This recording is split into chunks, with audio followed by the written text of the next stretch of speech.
Today is take your daughter to assassination job day. Oh, and spoiler alert, she doesn't know she's going to kill someone. She just knows she's going out with her father. Welcome back to my YouTube channel, and this is Body Bag Part 2. If you're lost in the sauce, go check out my previous video, then come back and watch this one so you're still in the loop.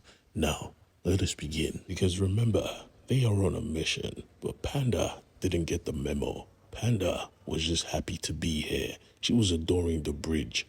Pops literally had to remind her, "Shorty, you're at work. Be on work mode." She was curious as to why her father wasn't here, but Pops told her her father was handling business like a G, because as soon as the shot is made, they need an escape route. So he went ahead and cleared the route, destroying and discombobulating everyone that stood in their way. But all this was easier said than done, because Shorty, their target, was well protected. This was a birthday party, and her husband was an important man. He needed muscle, but this muscle ain't normal at all. These were wolf spiders, the first augmented human beings. They were made to be weapons, and that is what they are.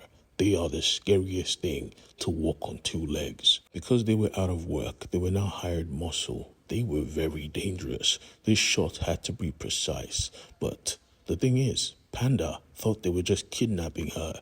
She didn't know the plan was to pull a bullet in her brain. And when she found out, let's just say, she wasn't happy about it. But in the party below, we see it was really a turn up. It was supposed to be the birthday party for his son, but it didn't seem like that at all. There were no kids in sight, just adults all over. Everyone was congratulating him, and all the women were on him, but the main woman he cared about wasn't even there. He had to go check her like, "Bruh, this is your stepson's birthday party. Could you at least act like you're happy?" She found this funny. We both know this ain't no party for him. This is a party for you and your motives. Don't lump me into your crowd, sir.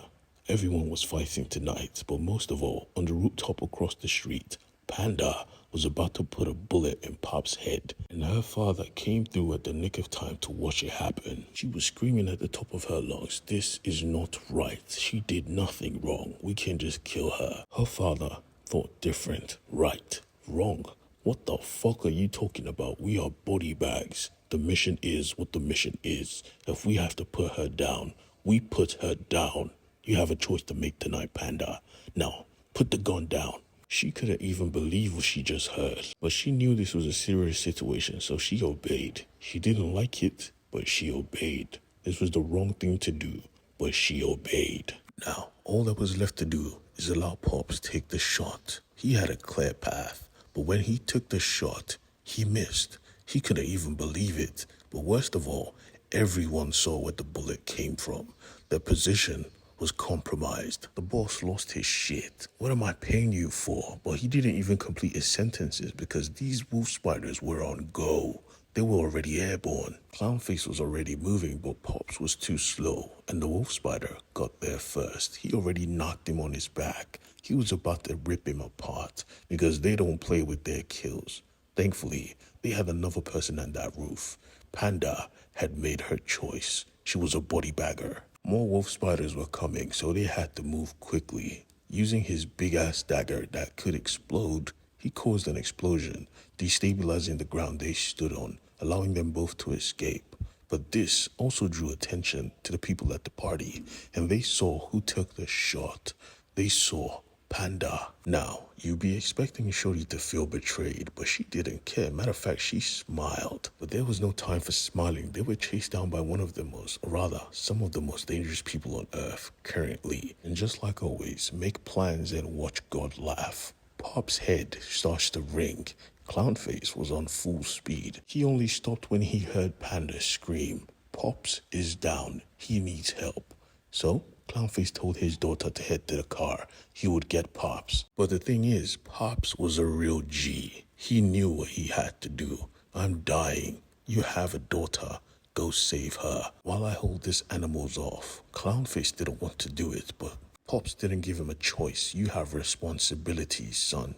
You need to protect your child. I'll handle this. It's been a wild ride, but I wouldn't have it any other way." So he took off, but the wolf spiders were still on his ass. They had tracked him to this roof, and they were currently tracking his car.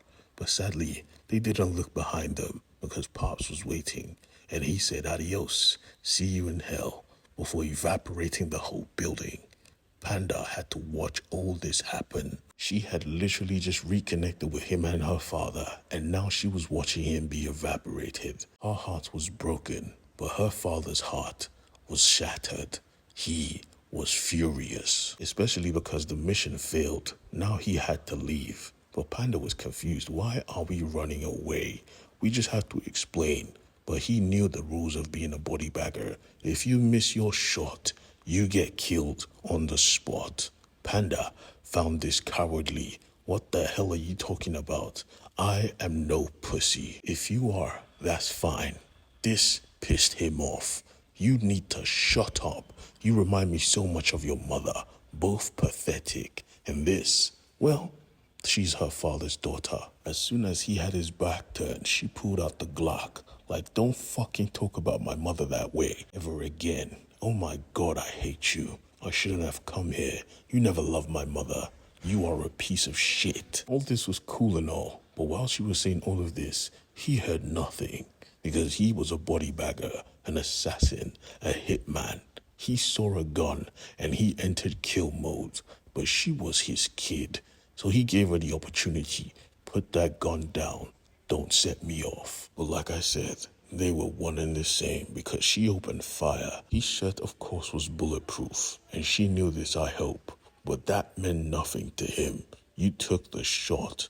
You just dug your own grave. He launched his attack with his gigantic fist like a bullet, destroying his own wall. He was not done, and neither was she, because she was still shooting. He was quick on his feet for a big guy, so all those shots meant nothing. He was good, and so was she. The only difference is, he was better. He pulled a new set of blades quickly and split the gun in half. Matter of fact, she watched it crumble in her hand. But he wasn't done. He grabbed her face and used her as a rag doll, destroying his own office. He didn't care, and he was going to end her right here, right now. But before he could, inches from her face as she was bleeding and crying, he saw a photo of a young girl.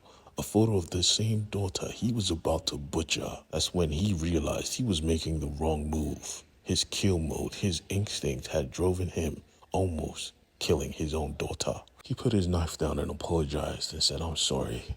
Please, don't do that again. And she said, I'm sorry as well. But before they could even reconcile, someone walked into this room. Someone who wasn't invited. Cisco, the boss of all body baggers, was here. Because they failed their mission, and because of this, they had to die.